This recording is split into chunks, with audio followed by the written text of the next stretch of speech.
नमस्कार, मैं मनोज विश्नोई और इस रेड प्लस न्यूज़ पर आपका एक बार फिर से बहुत बहुत स्वागत है। आज सिव के विधायक रविंद्र सिंह भाटी का जन्मदिन है, तो हमने सोचा क्यों न रविंद्र सिंह भाटी से संबंधित आज का एक विश्लेषण किया जाए और राजस्थान के भीतर पनप रहे, जो भी पश्चिमी राजस्थान के अंदर पनप रहे गतिविधियों को जांचा जाए और उनको परखा जाए। राजस्थान की राजनीति में जब कोई भी बयान हवा को चीरता हुआ निकलता है तो उसका शोर पूरे मरुस्थल में दूर दूर तक दिखाई देता है, सुनाई देता है। और पिछले 2 दिनों में एक ऐसा ही शोर गूंजा और ये शोर पैदा किया किसी कांग्रेस के वरिष्ठ नेता फतेह खान ने, जो बाड़मेर जिले की राजनीति का जाना पहचाना चेहरा है। और फतेह खान भले ही आज जिला अध्यक्ष के पद पर नहीं है, लेकिन सिव जैसे क्षेत्र में उनकी पकड़ और उनकी राजनीतिक समझ किसी से कम नहीं है। वर्षों तक कांग्रेस को जिला स्तर पर मजबूत करने वाले फतेह खान ने मीडिया से बातचीत के दौरान बीते दिन एक ऐसा हमला बोला कि राजनीतिक गलियारे हिल उठे। उन्होंने बातों ही बातों में भारतीय जनता पार्टी को भी घेरा और उनके साथ में सिव के निर्दलीय विधायक रविंद्र सिंह भाटी पर भी सीधा, बेबाक और तीर जैसा एक निशाना साध दिया। फतेह खान का पहला वाक्य राजनीतिक तापमान बढ़ाने वाला ही था। उन्होंने कहा कि कांग्रेस में किसी भी तरह की कोई गुटबाजी नहीं है। उन्होंने साफ कहा कि जो लोग कांग्रेस में गुटबाजी देखने का दावा कर रहे हैं वे या तो गलतफहमी में जी रहे हैं या फिर किसी के इशारे पर भ्रम फैलाने की कोशिश कर रही हैं। लेकिन असल बात तो तब शुरू हुई जब उन्होंने बिना नाम लिए रविंद्र सिंह भाटी पर हमला करते हुए कहा कि जो लोग निर्दलीय विधायक बन के घूम रहे हैं और कांग्रेस को समझाने की कोशिश कर रहे हैं वो जरा सबसे पहले अपने घर में झांक ले। यह बयान सिर्फ एक हमला नहीं था, बल्कि एक संदेश था कि राजनीतिक चेतावनी थी और साथ ही आगामी चुनावी समीकरणों को साधने के लिए एक इशारा भी था। फतेह खान ने ये साफ कह दिया कि ये जो निर्दलीय विधायक बन के घूम रहे हैं ये अगले चुनाव में भी दिखाई नहीं देंगे। ये वाक्य सीधे सीधे रविंद्र सिंह भाटी को लक्षित करता हुआ निकलता है, रविंद्र सिंह भाटी को टारगेट करता हुआ दिखाई दे रहा है। फतेह सिंह का लहजा बता रहा था कि वे न सिर्फ राजनीतिक स्थिति को भांप रही हैं, बल्कि ये भी समझ रही हैं कि आगामी चुनावों में कौन कहाँ खड़ा होगा और किसकी ज़मीन खिसक रही है और किसकी पकड़ मजबूत हो रही है। फतेह खान के इस बयान को सुनते ही राजनीतिक विश्लेषक एक बात जान गए कि ये शब्द हवा में तैरते नहीं हैं, इनके पीछे कोई ठोस जमीन है, संकेत है और आसपास के राजनीतिक समीकरणों की एक हलचल है।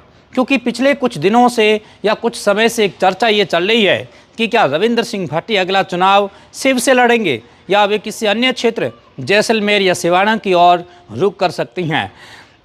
और यही सवाल राजनीतिक गलियारों में बार बार उठ रहा है। अखबारों की सुर्खियों में भी यह बात जोर पकड़ चुकी है कि रविंद्र सिंह भाटी पिछले दिनों जैसलमेर के दौरे पर थे और वहां दिए गए उनके बयान जैसलमेर के स्थानीय विधायक को रास नहीं आए। विधायक ने सार्वजनिक रूप से उन्हें कहा कि आप अपने क्षेत्र का ध्यान रखें, हमारे क्षेत्र की चिंता करना हमारी बात है, आप अपने क्षेत्र का ध्यान रखें, हम हमारे क्षेत्र की चिंता स्वयं कर लेंगे। यानी संदेश साफ था, राजनीति में हर सीट की अपनी मर्यादाएं होती है, अपना एक दायरा होता है और उन सीमाओं में बिना बुलाए प्रवेश करने पर जवाब हमेशा कठोर ही मिलता है। और बात करते हैं उस सबसे महत्वपूर्ण सवाल की कि क्या रविंद्र सिंह भाटी अपनी राजनीतिक ज़मीन खोते जा रही हैं, तो यह सवाल भी वाजिब है और चर्चा का विषय भी है। क्योंकि बीते सिव विधानसभा क्षेत्र में परिस्थिति ऐसी बनी कि कांग्रेस और बीजेपी दोनों कमज़ोर पड़े, दोनों के अलग अलग धड़े बन गए। कांग्रेस 2 धड़ों में बंटी थी। सिव के पूर्व विधायक जालम सिंह रावलोत ने बीजेपी छोड़कर आरएलपी ज्वाइन कर ली। बीजेपी अंदरूनी संघर्ष से गुजर रही थी और एक ऐसे में एक तीसरा विकल्प, एक ऐसा निर्दलीय चेहरा यानी कि भाटी ने सबको चौंकाते हुए इस चुनाव को जीत लिया। भाटी की जीत पार्टी की वजह से नहीं, बल्कि परिस्थितियों और समीकरणों की वजह से हुई है। और यही बात अब सवाल बनकर के उन्हीं के ऊपर एक बड़ी चिंता का विषय बनकर के लौट रही हैं। फतेह खान ने मीडिया से बातचीत करते हुए ये कहा कि पिछली बार कई नेताओं की दावेदारी और खींचतान के कारण भाटी चुनाव जीत गए थे, लेकिन इस बार वैसा माहौल नहीं है। ये वही बयान है या यही बयान आने वाले समय के संकेतों की ओर भी स्पष्ट कर देता है। राजनीति के पंडितों की माने तो परिस्थितियां अब बदल रही है। शिव क्षेत्र में इस बार कांग्रेस मजबूत तैयारी में है और बीजेपी भी अपने घर को व्यवस्थित करने में लगी है। उसकी सीधी चोट रविंद्र सिंह भाटी पर पड़ने वाली है। कई स्थानीय राजनीतिक जानकारों की माने तो रविंद्र सिंह भाटी अब शिव क्षेत्र में पहले जितने सक्रिय नहीं दिख रही हैं। वे दूसरी जगहों पर, दूसरे क्षेत्रों पर नए समीकरणों की तलाश में भटकते नजर आ रहे हैं और यही वही वजह है कि चर्चाएं इस बात को लेकर के तेज है कि भाटी जैसलमेर से या सिवाना से चुनाव लड़ने का विकल्प देख रहे हैं। लेकिन राजनीति में मनमर्जी नहीं चलती, ज़मीन का सच चलता है और सवाल यह है कि क्या जैसलमेर उन्हें स्वीकार करेगा, क्या सिवाना में रविंद्र सिंह भाटी की पकड़ है और क्या वहां के समीकरण उनकी उम्मीदों के अनुकूल बैठेंगे। तो इसका जवाब फिलहाल एकदम धुंधला दिखाई दे रहा है।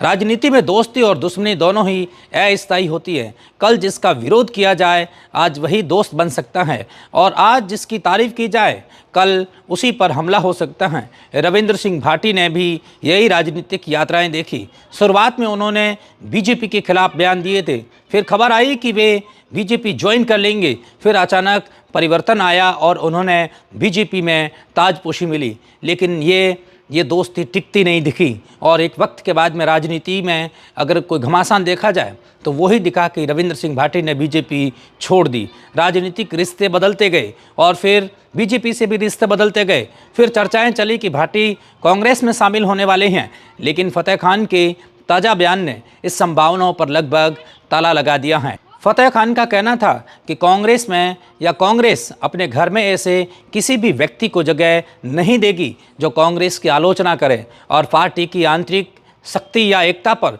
सवाल उठाएं। यानी उन्होंने साफ कर दिया कि कांग्रेस की नज़र में भाटी एक फिट उम्मीदवार नहीं है और इस बयान का राजनीतिक अर्थ यह है कि भाटी के लिए अब कांग्रेस के रास्ते लगभग बंद हो चुकी हैं।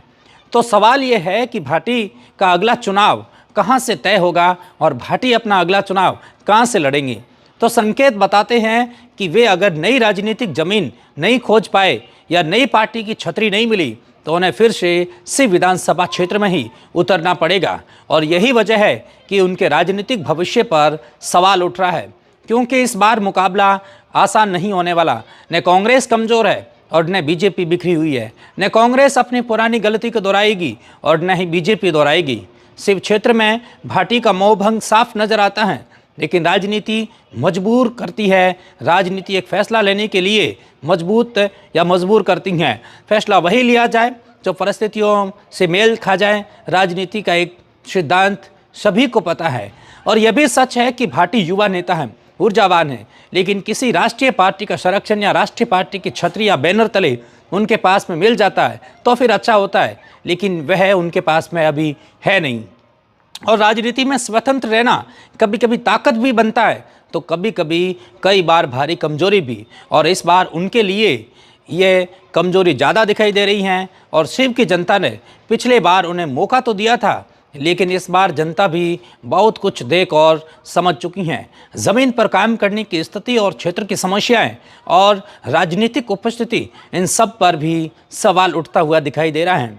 हाल ही के महीनों में भाटी का फोकस अचानक बदलता दिखा है। वे स्थानीय मुद्दों पर कम और दूसरे जिलों में सबसे ज़्यादा सक्रिय दिख रही हैं और यह संकेत देता है कि शायद वे नए अवसर की तलाश में है, लेकिन ऐसे अवसर मिलना आसान भी नहीं है, क्योंकि जहां वे नज़र डाल रहे हैं वहां पहले से मजबूत नेता मौजूद है, पुराना वोट बैंक है और स्थापित समीकरण है। और ऐसे में भाटी की राजनीतिक गाड़ी कहीं भी आसानी से पटरी पर नहीं चढ़ने वाली दिखाई दे रही है। कुल मिलाकर तस्वीर साफ है। राजस्थान की राजनीति में अगले चुनाव से बड़ा एक तूफान तैयार होगा और कांग्रेस अपने को संगठित तो कर रही है, लेकिन घमासान की संभावना कांग्रेस में भी जताई जा रही है। बीजेपी वापस अपनी ज़मीन को मजबूत कर रही है, लेकिन ठोस टिकाऊ उनको कैंडिडेट की तलाश में हमेशा कुछ न कुछ सोचने के लिए मजबूर रहना होगा या करना होगा। और ये निर्दलीय चेहरों के लिए ये चुनाव भी आसान नहीं होगा। फतेह खान का बयान सिर्फ बयान नहीं था, ये एक चेतावनी थी, एक संकेत था और एक विश्लेषण भी था। और अब हवा किस दिशा में बह रही है ये भी फतेह खान के बयान से अंदाज़ा लगाया जा सकता है। और यही कारण है कि राजनीतिक गलियारों में ये बात तेज़ी से फैल रही है, सेव में इस बार खीर खट्टी होने वाली है। भाटी के लिए ये चुनाव पहले से 100 गुना कठिन होगा। अगर परिस्थितियां नहीं बदली तो उन्हें राजनीतिक रूप से बड़ा नुकसान भी उठाना पड़ सकता है। लेकिन राजनीति का खेल यही है और अगले मोड़ पर क्या बदलाव आए, कौन किसके साथ खड़ा हो जाता है, किसकी चाल पलट जाए, ये कोई नहीं जानता। और यही राजनीति की खूबसूरती भी है और यही राजनीति की एक नई चुनौती भी है। देखने वाली बात होगी कि राजनीति का ऊँट किस करवट बैठने वाला है। फिलहाल आज भाटी का जन्मदिन है और जन्मदिन के इस अवसर पर देश और दुनिया से तमाम लोगों के द्वारा भाटी को एक शुभकामनाएं प्रेषित की जा रही हैं। लेकिन इस पूरे जन्मदिन के ऊपर भाटी ये मन में सोच रही हैं और समझ रही हैं कि नई ज़मीन जो राजनीति की तलाश में है वे कौन सी समझी जाए, कौन सी सोची जाए और कौन सी ज़मीन को पाया जाए। लेकिन देखने वाली बात होगी कि राजनीति का ये ऊँट, भाटी का ये ऊँट किस करवट बैठेगा। भाटी हमेशा एक संदेश देते हैं और युवाओं के लिए ये काफ़ी पॉपुलर संदेश रहा है कि लौंठा रहना है। लेकिन भाटी अगर लौंठा शिव में रहती हैं या जैसलमेर में या सिवाना में, ये देखने वाली बात होगी और ये समझने वाली भी बात होगी कि क्या भाटी कांग्रेस का दरवाज़ा खटखटा सकती हैं या बीजेपी का दरवाज़ा पुनः खटखटा सकती हैं। क्योंकि अगले विधानसभा चुनाव के अंदर निर्दलीय की ताल ठोकना भाटी के लिए थोड़ा सोचने और समझने का विषय भी है। इस एपिसोड के अंदर इतना ही। आप देखते रहिए रेड प्लस न्यूज़। चुनने के लिए बहुत शुक्रिया, बहुत शुक्रिया।